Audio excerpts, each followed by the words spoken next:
प्यारे बच्चों, मैं आप लोगों का स्वागत करता हूँ इस छोटे से प्लेटफॉर्म नॉलेज आर्ट्स क्लासेस में।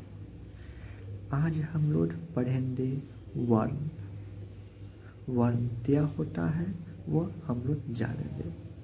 इससे पहले कुछ महत्वपूर्ण पॉइंट या कुछ महत्वपूर्ण बिंदु पर हम लोग ध्यान देते हैं और उसे देखते हैं। जैसे कि भाषा। भाषा क्या है? तो मनुष्य तो अपने विचारों का आदान प्रदान करने के लिए जिस माध्यम की आवश्यकता होती है उसे भाषा कहते हैं। यानी हम लोगों को बातचीत करने के लिए, अपने बातों को दूसरे के सामने रखने के लिए जिस माध्यम की आवश्यकता होती है उसे भाषा कहते हैं। अब वर्ण। भाषा की सबसे छोटी इकाई ध्वनि है। इस ध्वनि को ही वर्ण कहते हैं। जैसे अ, ट, प, न, ल, य इत्यादि। वर्ण को ध्वनि का लिखित रूप भी कहा जाता है। वर्ण का मौखिक रूप ध्वनि है। एक नंबर में पूछा जा सकता है ध्वनि के लिखित रूप को क्या कहते हैं, तो वर्ण। वर्ण के मौखिक रूप को क्या कहते हैं, ध्वनि। उसके बाद से वर्णमाला। वर्णमाला किसे कहते हैं, तो वर्णों के व्यवस्थित समूह को वर्णमाला कहते हैं। पूछा जा सकता है वर्णों के डैश समूह को वर्णमाला कहते हैं, तो व्यवस्थित समूह को। उसके बाद हम लोग जानते हैं वर्ण कितने प्रकार के होते हैं, तो वर्ण दो प्रकार के होते हैं, स्वर वर्ण और व्यंजन वर्ण। लेकिन कुछ विद्वान इसे अयुर्वा तो भी ले लिए, लेकिन यदि पूछा जाए वर्ण कितने प्रकार के होते हैं तो दो प्रकार के ही होते हैं, स्वर वर्ण और व्यंजन वर्ण। अयुर्वा में अंड और अ आता है। स्वर वर्ण स्वशांत रूप से बोली जाने वाली वर्ण को स्वर वर्ण कहते हैं। जैसे अ, आ, ई, उ, ए, ऐ, ओ, औ। लेकिन अयुर्वा अंड अ है। लेकिन यदि मैं फिर से रिपीट कर रहा हूँ, यदि यह पूछा जाए तो वर्ण के कितने प्रकार के होते हैं, तो दो प्रकार के, स्वर वर्ण और व्यंजन। उसके बाद स्वर वर्ण की संख्या कितनी है, 11, जो अ, आ, ई, उ, री, ए, ऐ, ओ, औ है।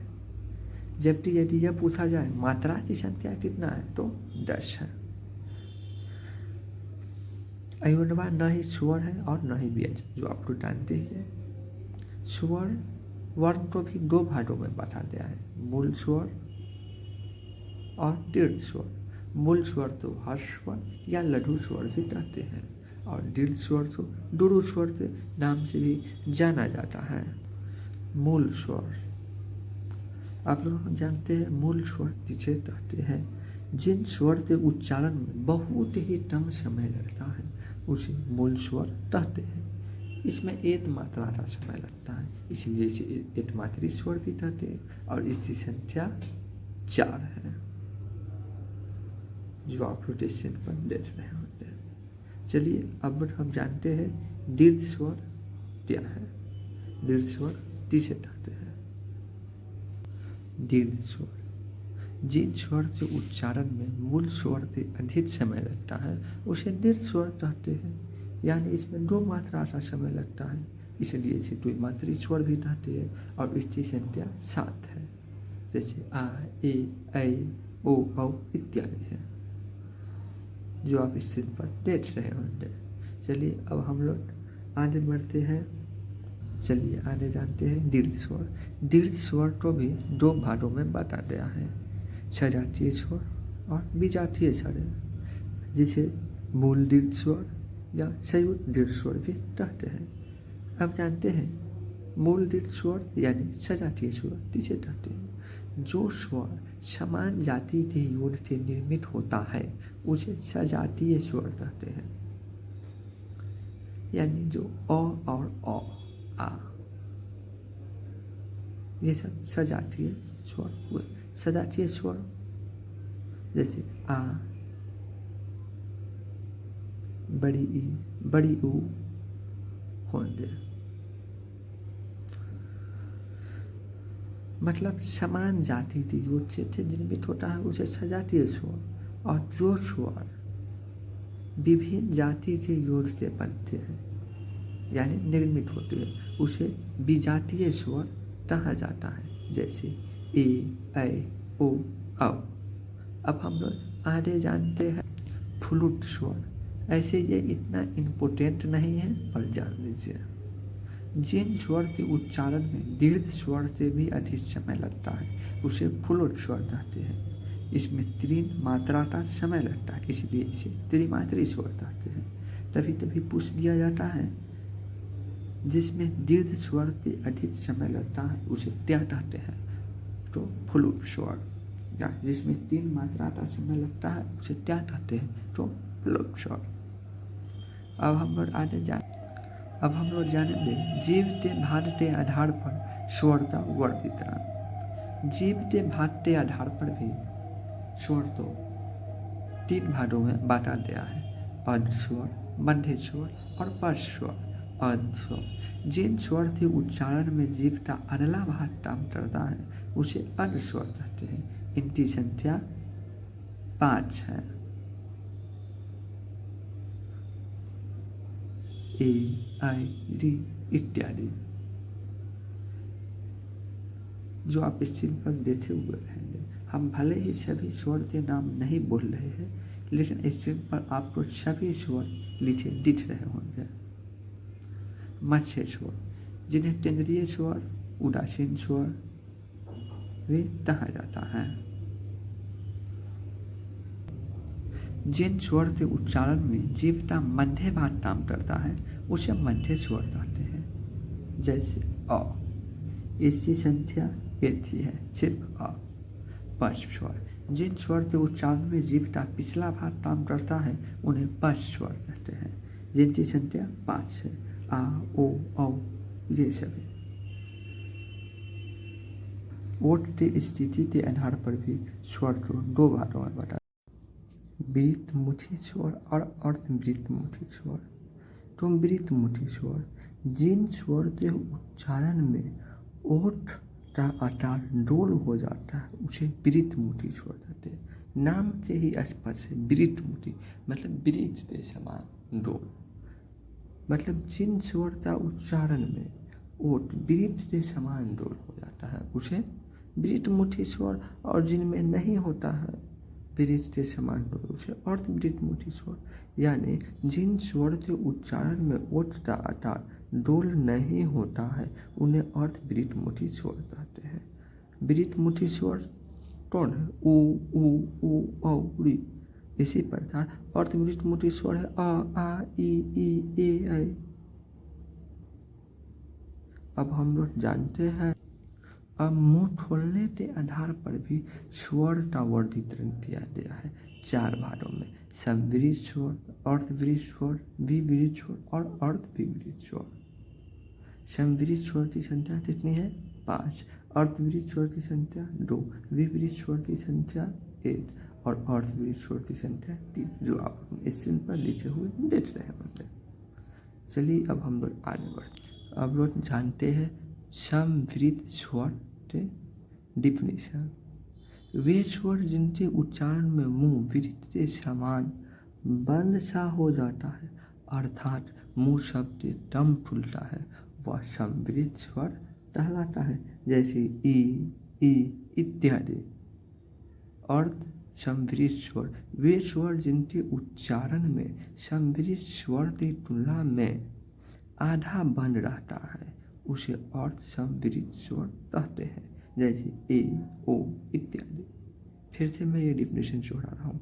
वे स्वर जिनके उच्चारण में मुंह संवृत्त स्वर की तुलना में आधा बंद सा रहता है उसे अर्ध संवृत्त स्वर कहते हैं, जैसे ए, ओ इत्यादि। अब हम लोग जानेंगे विवृत्त स्वर। वे स्वर जिनसे उच्चारण में मुंह पूरा खुल जाता है, अर्थात मुंह शब्द ज़्यादा खुलता है, उसे विवृत्त स्वर कहते हैं, जैसे आ। फिर हम लोग जानते हैं अर्धविवृत्त स्वर। वे स्वर जिनके उच्चारण में मुंह विवृत्त स्वर की तुलना में आधा एवं अर्ध संवृत्त स्वर की तुलना में ज़्यादा सा खुल जाता है और विपरीत स्वर टहलाता है, जैसे अ, ए, औ इत्यादि। देखिए आप लोग इसका उदाहरण जरूर याद कीजिएगा, उदाहरण जरूर याद कीजिए, चाहे वह संवरित स्वर हो, व्यंजन हो, क्योंकि ऑब्जेक्टिव में उदाहरण ही काम आएगा। जैसे पूछ देगा अर्थ संवरित स्वर कौन है और उदाहरण दे देगा एग्जाम्पल में, जैसे ऑप्शन में अ, आ, ए, ओ, ए, तो छोड़ रहे ना वो आप मारिएगा, दे सकता है। विपरीत स्वर कौन है, ऑप्शन में दे देगा अ, ए, ओ, आ, तो कौन है आ। इसी प्रकार किसी कोई भी दे सकता है, पूछ सकता है स्वर कौन है, व्यंजन कौन है, तो आप लोग ये जरूर याद रखें और सभी दे तो उदाहरण जरूर याद करें। यदि उदाहरण आप याद नहीं करते हैं तो शायद यह चैप्टर पढ़ना आपके लिए सफल नहीं होगा, आपके प्रश्न नहीं बनेंगे। इसलिए मैं बार बार कह रहा हूँ, आप इसका उदाहरण जरूर याद करें। व्यंजन वर्ण, स्वर्ण वर्ण की सहायता से बोली जाने वाली वर्ण को व्यंजन कहते हैं। अब व्यंजन में कई तरह के व्यंजन होते हैं। व्यंजन को भी 3 भागों में बांटा गया है। ऐसे यह पूछा जाए व्यंजन की संख्या कितनी होती है, तो आप लोग 33 भी मान सकते हैं, क्योंकि परंपरागत रूप से व्यंजन की संख्या 33 ही मानी गई है, जो ट से ह तक होती है। यस, जी हाँ, परंपरागत रूप से व्यंजन की संख्या 33 ही होती है, जो आप लोग इस चिन्ह पर देख लेंगे।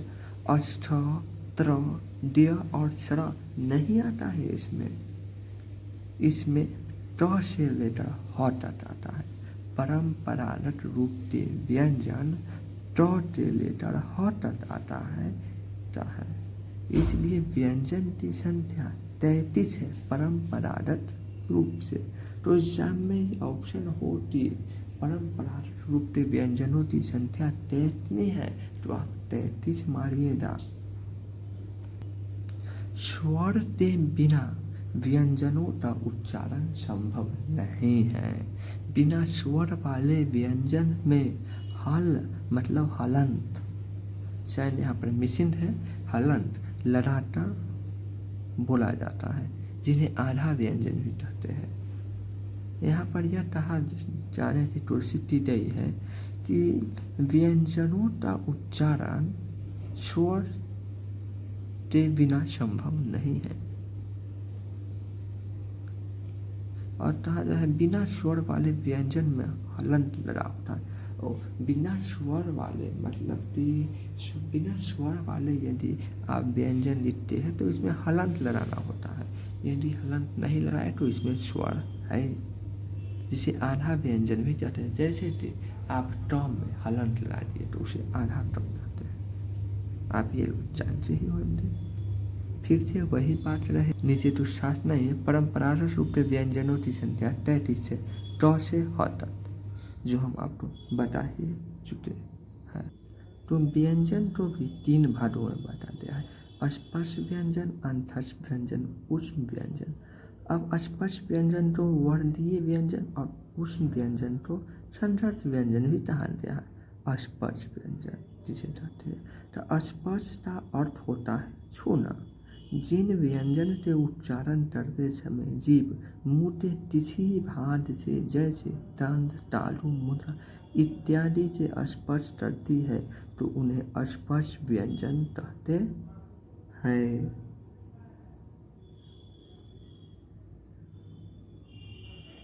स्पर्श व्यंजन की संख्या कितनी है आप लोग जानते हैं?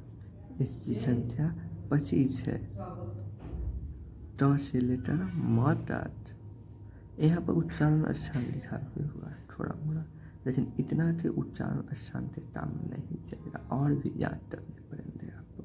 चलिए अब आगे जानते हैं अंतस्थ व्यंजन और ऊष्म व्यंजन, जिसे संदर्शी व्यंजन भी कहा जाता है। तो अंतस्थ व्यंजन, अंतस्थ का अर्थ होता है भीतर, जो व्यंजन के उच्चारण के समय मुंह के भीतर ही रह जाते हैं, उन्हें अंतस्थ व्यंजन कहते हैं। जैसे य र ल व।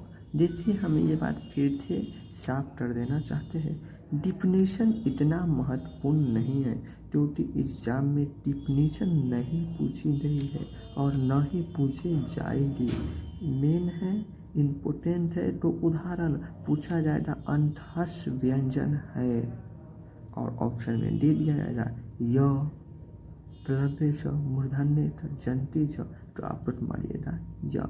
इसमें सबसे इम्पोर्टेंट है उदाहरण। यदि आप उदाहरण याद नहीं कीजिएगा तो सवाल नहीं बनेंगे। अब है उष्ण व्यंजन। उष्ण का अर्थ होता है गर्म।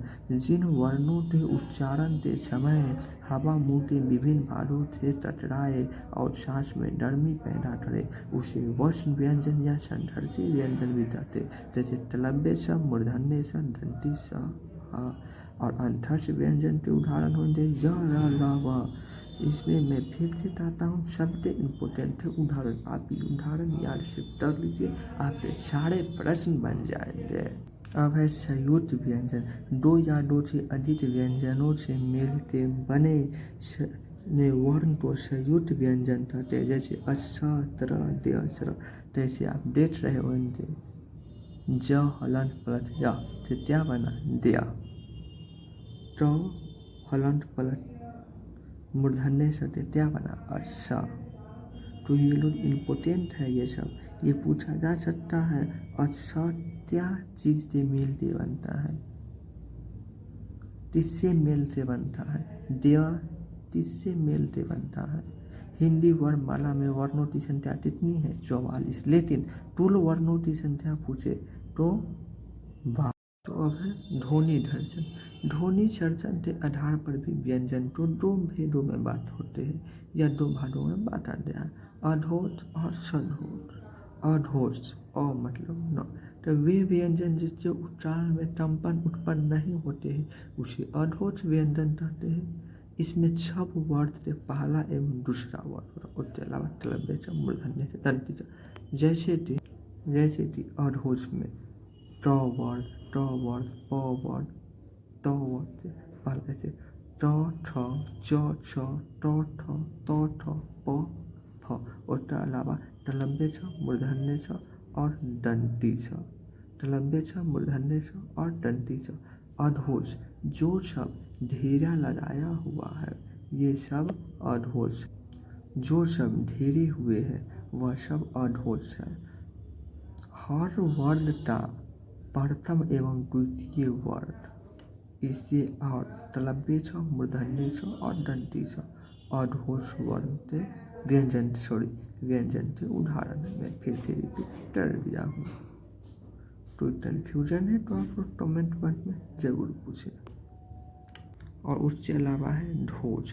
तो वे व्यंजन जिनके उच्चारण में कंपन उत्पन्न होता है उसे ढोज व्यंजन, और उसमें था प्रथम वर्ण और द्वितीय वर्ण। तो इसमें है तृतीय वर्ण, चतुर्वर्ण और पंचम वर्ण, और इसके अलावा य र ल व।